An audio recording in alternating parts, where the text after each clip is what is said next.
Ny mofinaina isan'andro atolotry ny mpitandrina rakotina valina maoly.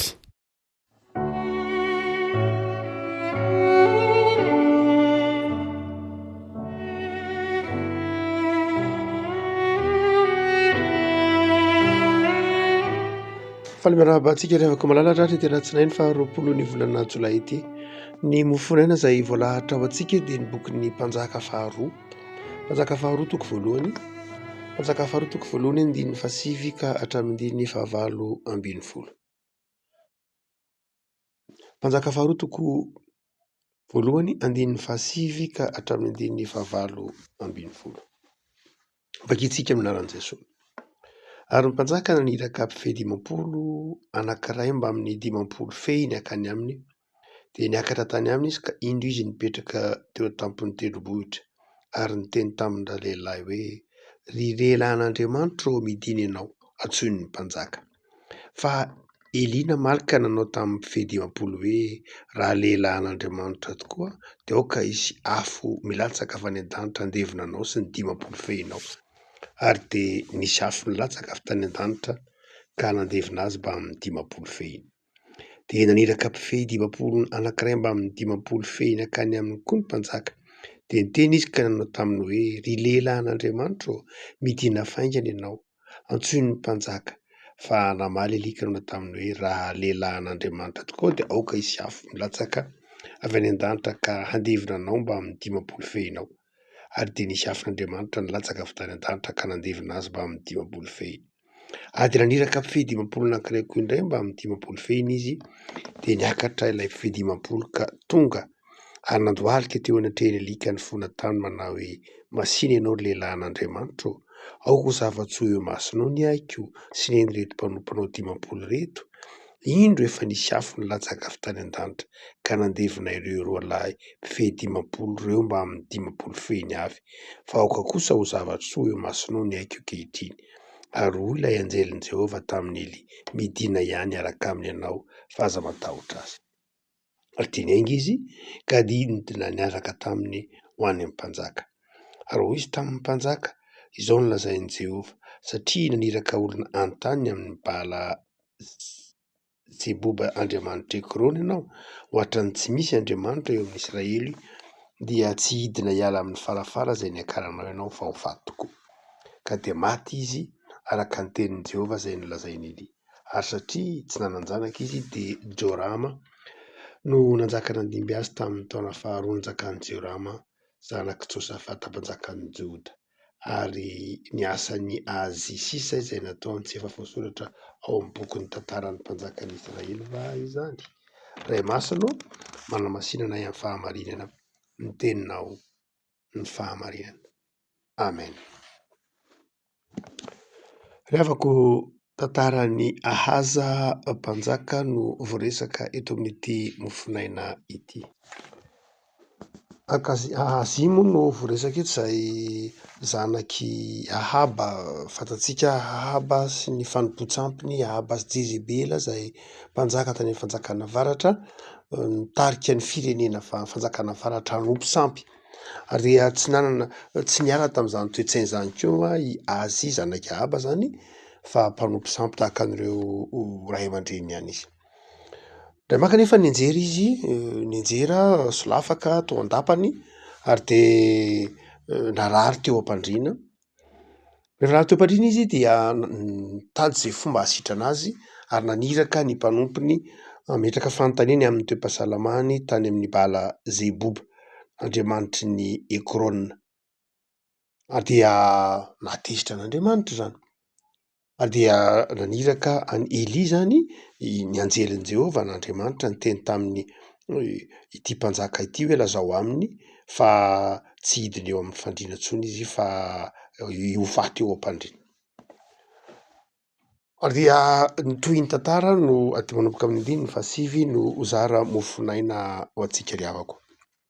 Aseho n'ity tantara ity fa Andriamanitra dia saro-piaro amin'ny fahamasinany, saro-piaro amin'ny fiankinana aminy, ka tsy tian'Andriamanitra hitoky na hiankina amin'Andriamanitra hafa mihitsy ny mpanompony na ny firenena izay efa notondroina ho anazy.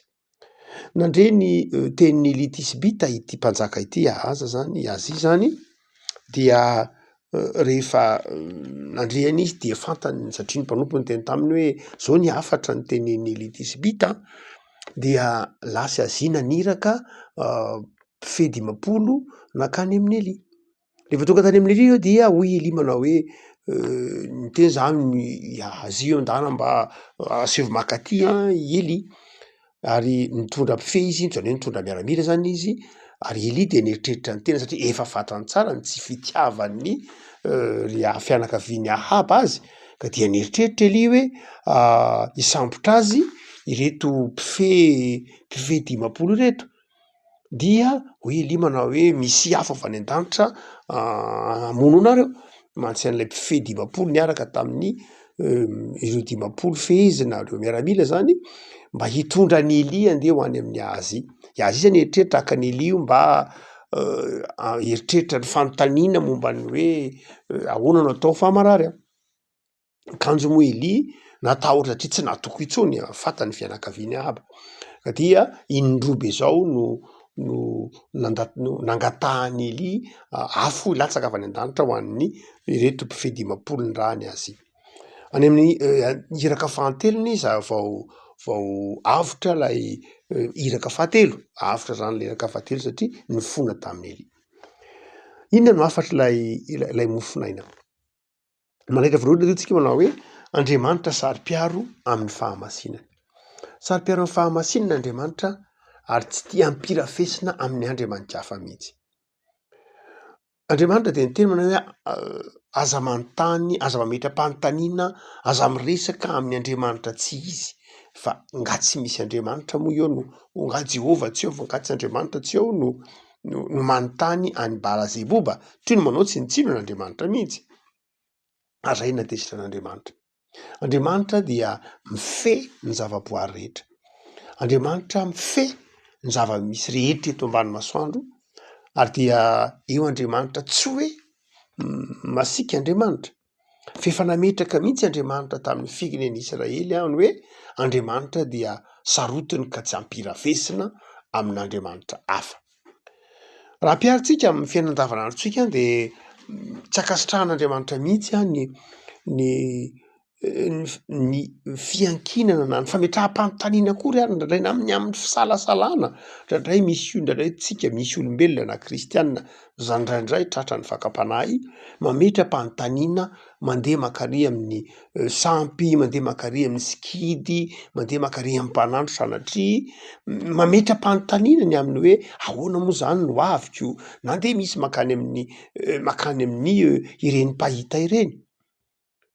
Raha sendra midiny eo ataovy hoe eo Ambojatovo ianao tsy lavitra n'Ambojatovo amin'ny ankavanana-dalana eo amin'io fivarotam-boky io dia mahita takelaka fanaovana dokam-barotra ngeza dia ngeza dia ngeza mety mirefy hatrany amin'ny mahazo 10 metatra toradroa na 9 metatra toradroa ny velara na 4 metatra toradroa na kely indrindra izay misy soratra mivandravandra hoe pretra indiana izay azo ametrahana fanontaniana mamany olana maro isan-karazany mamantatra ny ho avy mamany olana izay eritreretintsika manao hoe sarotra ihany mifanatrika eo ampiteo ny tsangam-baton'ny fiangonana Martiora mifanatrika eo ny tsangam-baton'ny fiangonana Martiora.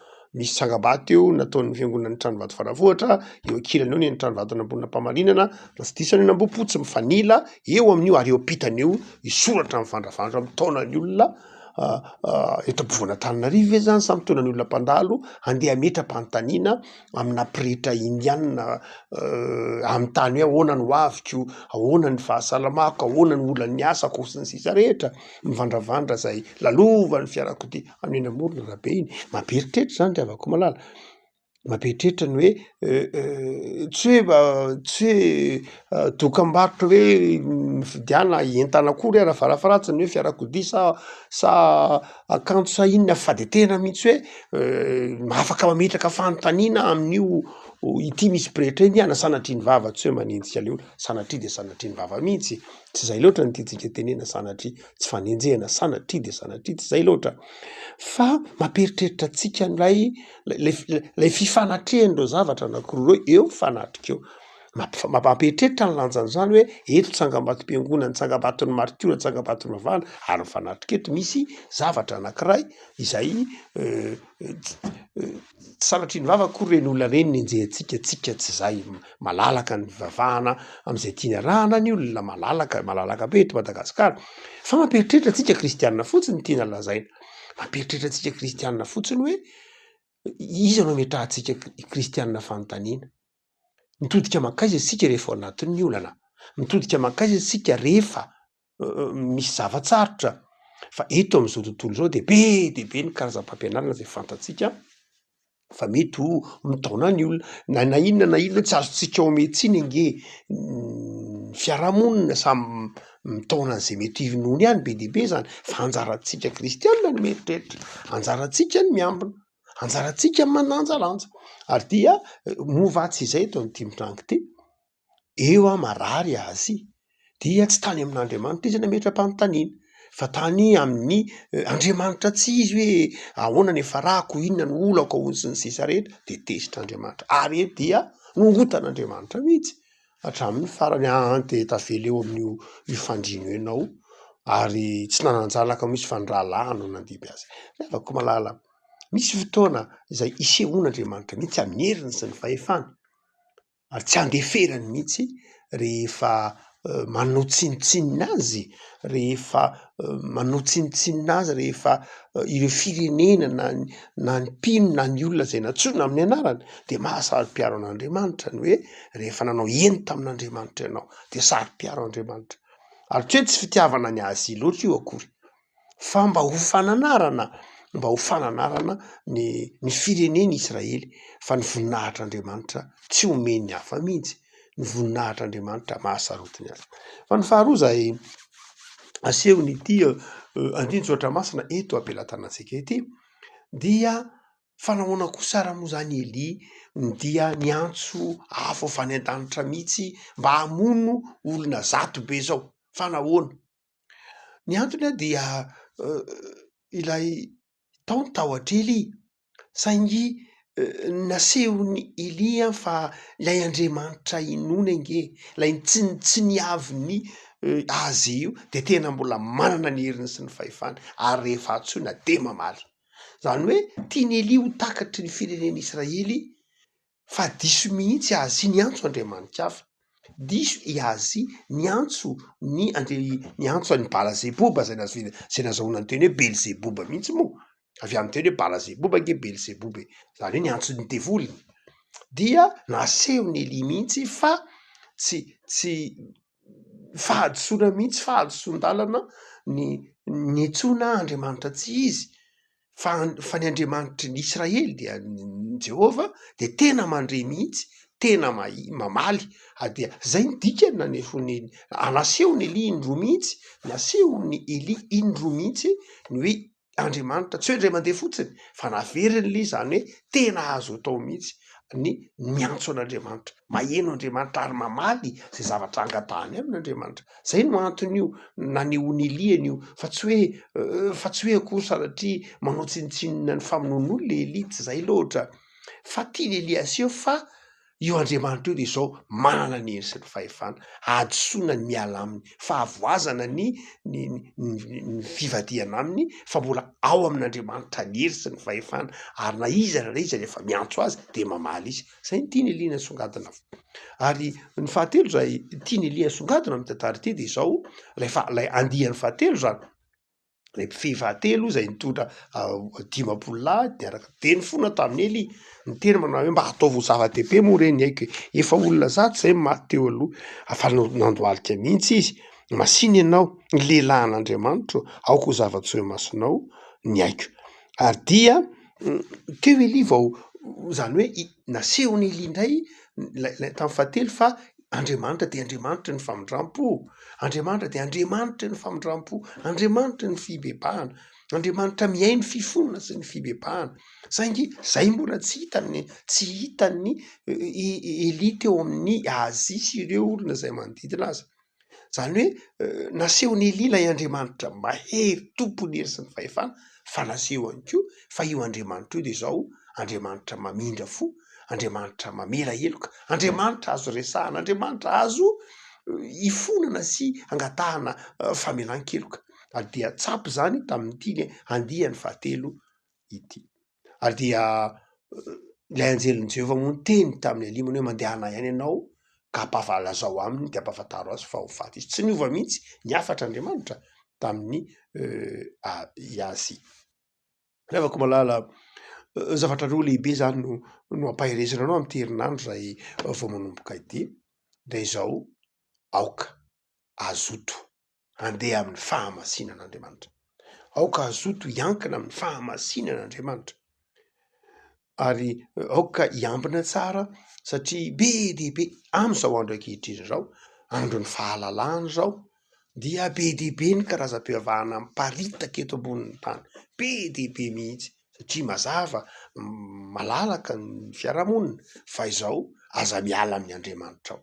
Aza miala amin'izay efa nitezana anao, aza miala amin'izay efa nampianarina anao, de ny Andriamanitra zay nafantatra ao hatry ny fony fahazaza, ny Andriamanitra ao amin'i Jesosy Kristy Tompo, dia zay ny voalohany.